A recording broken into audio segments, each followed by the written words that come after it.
When someone asks you to write your name so they can report you to corporate, do this. I used to work for a car rental company, I won't say which, but the name accurately describes the employee's daily experience working for them.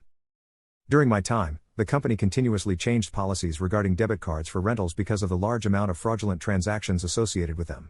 This caused much drama with customers, in particular with return customers who hadn't been in since the policy change. Around the end of each school year, many people rent minivans or SUVs to pick up their kid and a bunch of their stuff from college. I had one such customer who did not qualify for the rental vehicle she reserved. For my training, I was not allowed to rent anything larger than a sedan because she did not have a credit card.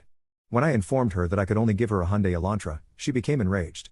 She stated that the previous year she was able to rent a minivan under a debit card, and I informed her that policy had changed since then. She refused to acknowledge that I was doing my job properly.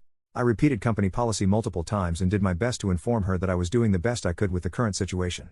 She refused any attempt I made to placate her. My manager eventually stepped in, and he broke down and did the rental for a SUV, against company policy. The entitled woman smirked at me and pushed a stack of post-it notes that was on the counter in front of me. She said, "You should not be in customer service and I'm going to report you to corporate. I want you to write your name on this paper." Without missing a beat, I took the pad and wrote the words "your name" on the top sheet, ripped it off, and handed it to her. Apparently she didn't notice until she was in the parking lot with my manager and her husband to inspect the vehicle.